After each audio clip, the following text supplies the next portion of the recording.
Namo tassa bhagavato arahato samma sambuddhassa.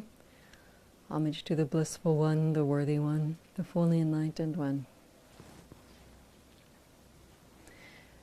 This talk is entitled Shattering Grief.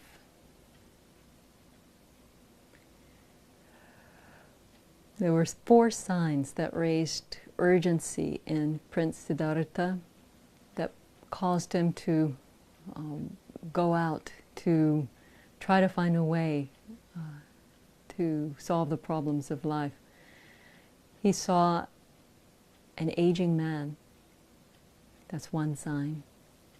He saw a sick man. That's another. He saw a corpse. That's the third. And he saw a renunciate, a holy man. That's the fourth. Those are the same 4 signs that bring up confusion and, if we're lucky, urgency in people even today. This is something that we all have in common, you know. Aging. Who doesn't age? From birth, someone ages. They get older, they get bigger. We call it growing, but it's aging. And it doesn't stop until death. Sickness. Sickness comes, sickness goes. Sickness can take us in our youth, our infancy, or later in life, middle age, old age.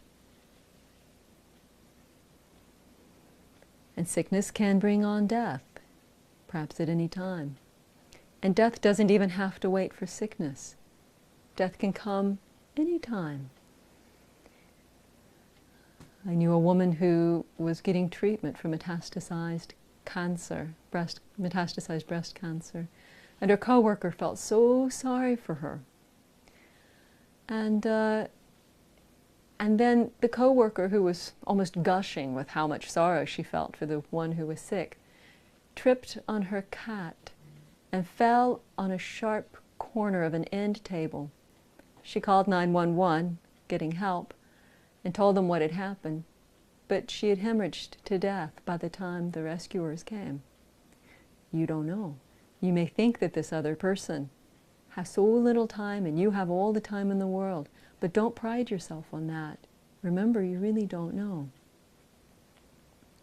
I read recently that 65% of fatal car accidents happen off the highway, not on the freeway, in good weather, with one driver being inattentive, going across the other lane and slamming head-on into the other car, with the victim car not even having a chance, maybe never even seeing it coming. Can you think about that next time you get into your car? As frightening as it is to think of our own aging, our own sickness, our own death, there's something worse, isn't there? The fact that it affects our loved ones. And we can't stop it. We cannot protect them fully. We'll certainly try. We'll do our best. And they'll try to help us too. But the Buddha said, you know, friends, your kin, they can't be any shelter to you in the face of these threats to life. These bodies are fragile. Very fragile. There's so many ways a person might die. I had a relative who had a rare disease of muscle wasting, and I did an internet search trying to find out about it, and I discovered that there were, I don't remember exactly, I think it was about 3,000 or 3,200 forms of muscle wasting disease that hadn't even been exactly pinned down on the sources of it. Those are the kind of anonymous ones, in addition to all the ones that more was known regarding. Oh, so many ways this body could go out. Just this morning, I met a woman whose husband was diagnosed 6 months ago with cancer, and he died 3 months ago. She's young, they have a young child. What can she do? Some people go mad in the face of grief. It happens. Some people stumble along and just try to survive and deal with depression for so many years. Some people have the good fortune of seeing the fourth of the four signs that Prince Siddhartha saw. The holy man. He didn't see a Buddhist monk. They didn't exist yet, of course. He saw some sort of ascetic, and it gave him the idea, you know, this must be the way. There must be some sort of spiritual response that goes in the opposite direction, from depression, from madness, the opposite direction from despair and racking, repeated waves of extreme pain. And it's true, there is. The Lord Buddha found a way.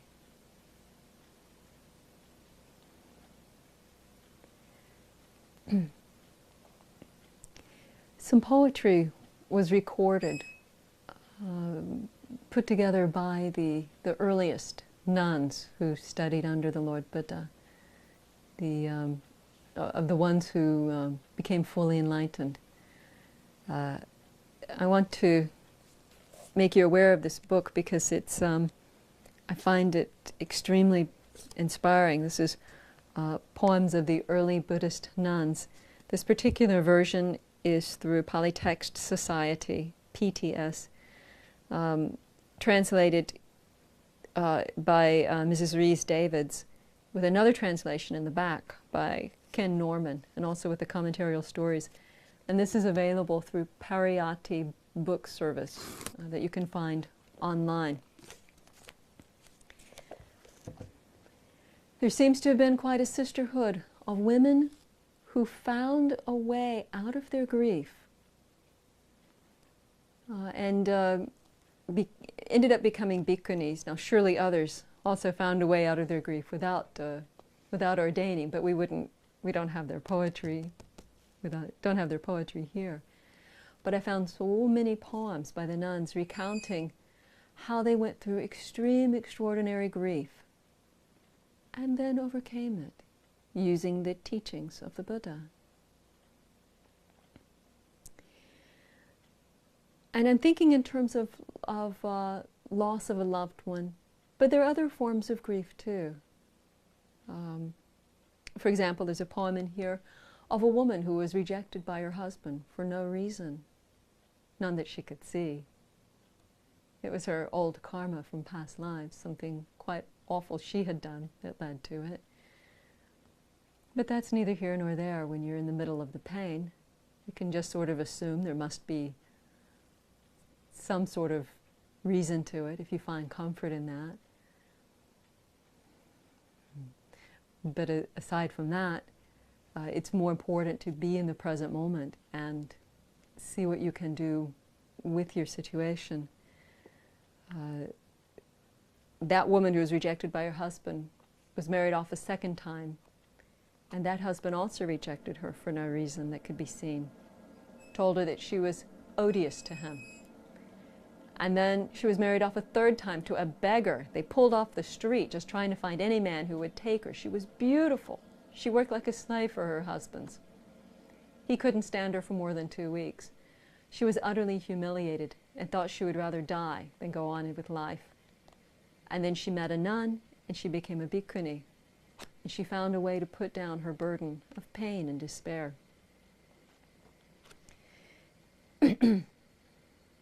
There was a woman named Soma of the many children. She had so many children, and she gave away all her fortune to them, thinking they would take care of her. One by one, they rejected her.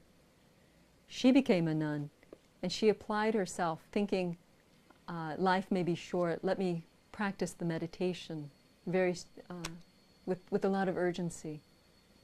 And she also found complete relief from the burden. There was a man one time whose son died, And the man nearly went wild with grief, and he was running around here and there. And he came across a certain nun whom he recalled to have lost 7 children. He approached her and he said, "What did you do? How did you survive this?" And she said to him,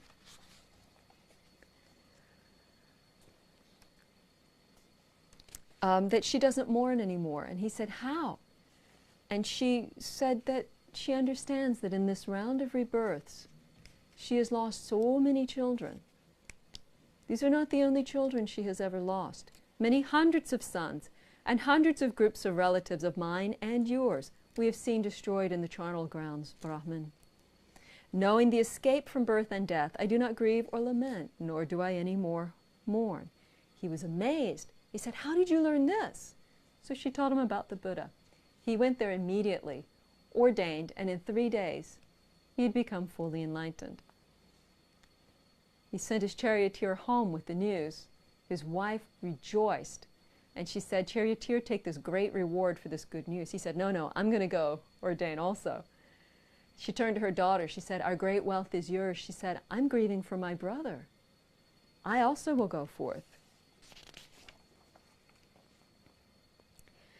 And she ended up letting go of all the problems in the heart that could ever cause suffering. All the problems. Problems like aversion, problems like attachment. Then she went to the Buddha and she told him what she had done, and he said, "Welcome to you, good lady. You are not unwelcome. For in this way, those who have tamed their hearts come and pay homage to the Master's feet, rid of desire, unfettered, their task done, without defilements." What task? What task? The task that we all have as human beings. Grief, death, one of those 4 signs, reminds us of our task, the priority in life, the task of purifying our own hearts. Impossible though it is to get one's mind around it when the grief is sharp and raw, or as difficult as it may seem. Grief can be an entry, a way to understand that there's something else going on with this life. It's not all about pleasure. It's not all about material gain. It's not all about trying to get things to work the way we want them to. There's something else going on.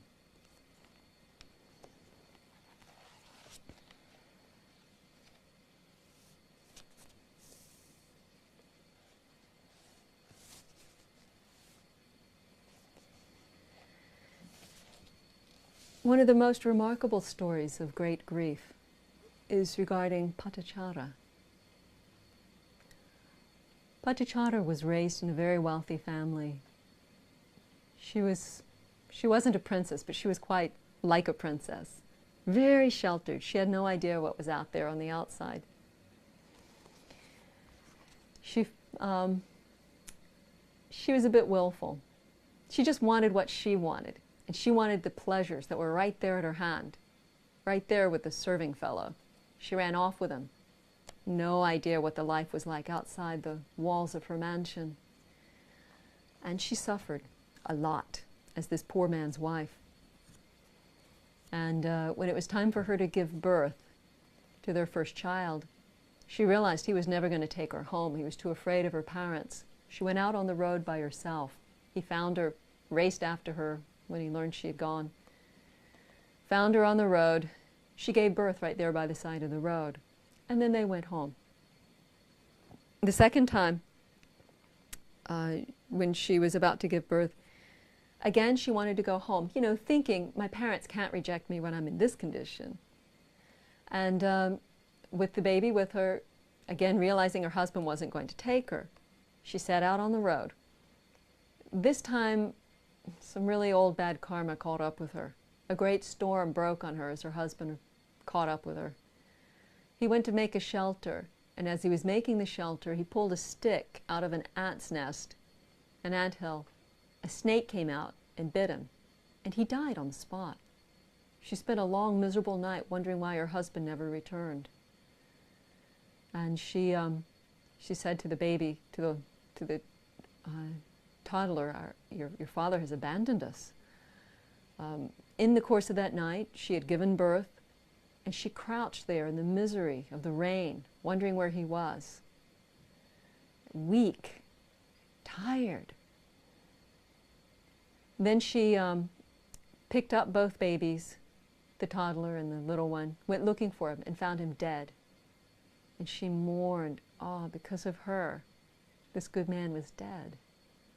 Weeping, lamenting, weakened by birth and sorrow, she came to a river that was swollen from the great storm that night. And she wasn't really thinking very well. She set the older child, the toddler, on the near side. She crossed over. It was knee-deep. She was very weak. She could barely make it. Set the baby down on the other side, the newborn she'd just given birth to.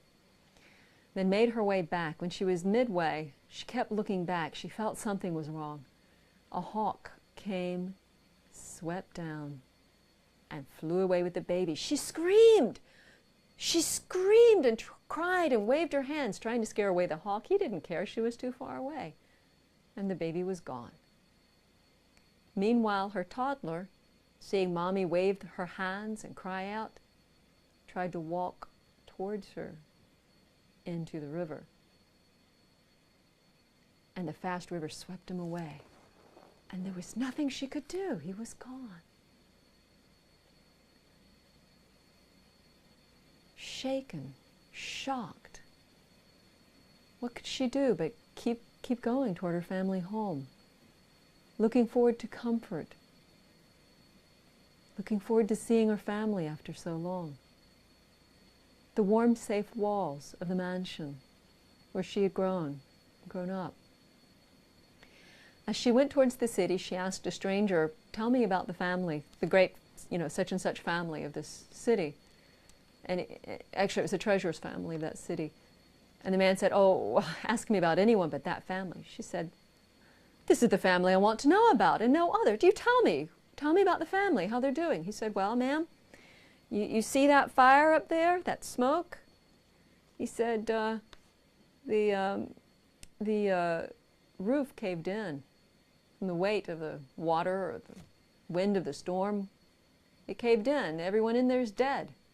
They're all burning on one pyre up there." They're all gone? Her family is dead. Her mother, her father, her brother, her husband, her babies. She's alone in the world. There's none to comfort her, none to help her, no one to even tell her troubles. Her mind snapped. Sometimes it's said we don't get more than we can handle, but I think we see truth otherwise around us. Look at some of the homeless people. You don't know their stories. With her mind snapped, she didn't even notice that her clothing was falling off of her. People made fun of her. She wandered around. She became one of the local madwomen, wandering here and there with her clothing hanging off of her, kind of around her feet. They called her cloak walker because she was walking around in circles with that, with a little bit of clothing down around her ankles. She didn't know. She was completely obsessed, saying again and again in her mind, "My husband, my baby, my toddler, my mother, my father, my brother on one little pyre." They were a great family. They were wealthy. And there's none even to put them on separate cremation. What's the word? Fires. There's no one to put them on. My husband, my baby, my toddler, my mother, my father, my brother on one pyre. Again and again. It was like a mantra of her losses. It's all she can think about. Her mind is just shocked into just repeating this again and again. So she's this mad woman. People threw things at her. They threw mud at her. They threw rocks at her. They threw sticks at her. They laughed at her. And so she wandered. She happened to wander right up close to a congregation being taught by the Lord Buddha. And somebody said, "Ooh, get that crazy woman away from here." He said, "No, do not stop her." And he walked a little bit towards her. And as she went in her crazy, mad, circular pattern, she finally wobbled her way right up to him, and he said, "Patichara, regain your senses." And that did it. Through the potency of the Buddha, his great compassion, suddenly she became aware she is naked with hundreds of people looking at her, and she crouched down to the ground. And someone gave her a cloak, which she wrapped around herself. And then she said, "Sir, my father, my toddler, my baby, my mother, my father, my brother on one pyre." And he said, "Oh no, Patichara, do not imagine you've come to someone who can help you with that." He said,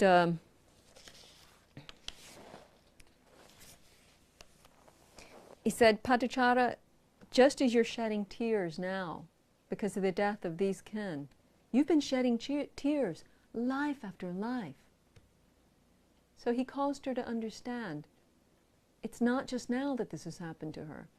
And maybe she also could see it's not just her either.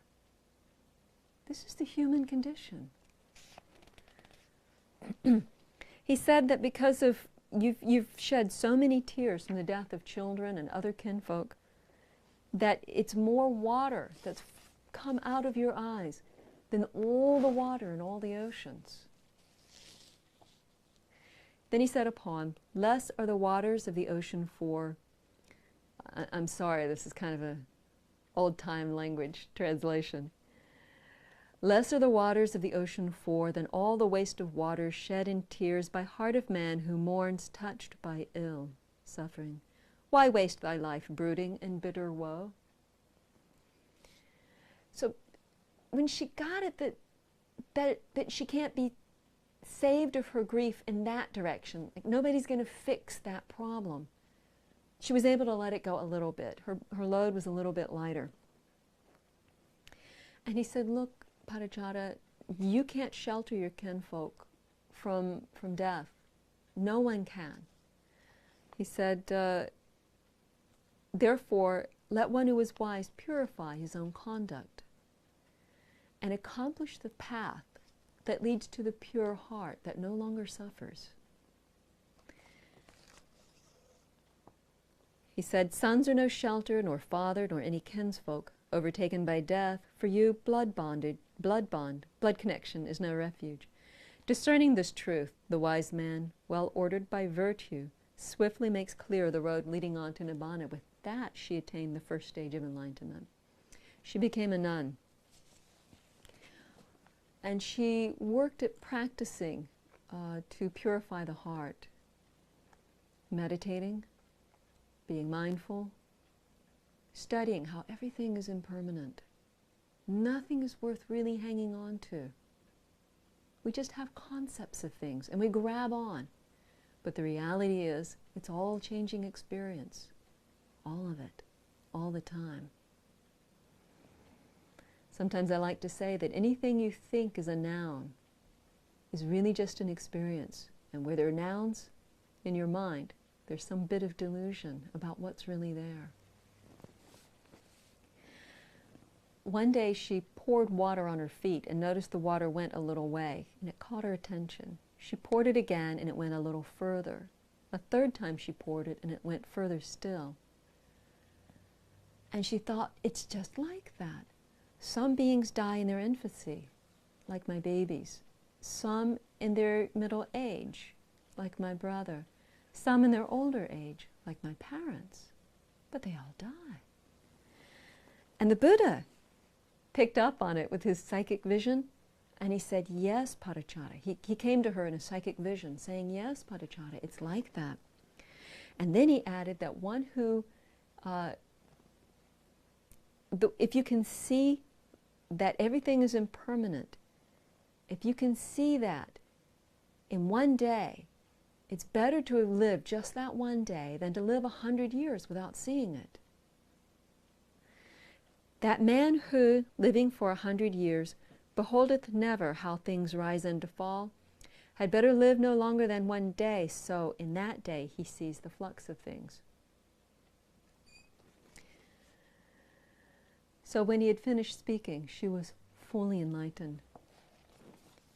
Now I want to share. There's a situation where 500 women, all of whom had lost a child, were in extreme grief. And who did they go to? Parachara. She became one of the great teachers under the Buddha. And she said, whose way you do not know, either coming or going, that being you lament, come from who knows where, crying, my son. But if you know where someone has come and gone, if you happen to know the road he took, you don't lament. People are just like that. It's your lack of knowing where he came from and where he went that causes you suffering. Then she said, unasked he came from there, unpermitted he went from here, surely having come from somewhere or other, having lived a few days. He went from here by one road, he will go from there by another. Passed away with the form of a man, he will go journeying on. As he came, so he went. What lamentation is there in that? She said these kinds of verses to a number of women and helped them all very much in overcoming their own suffering.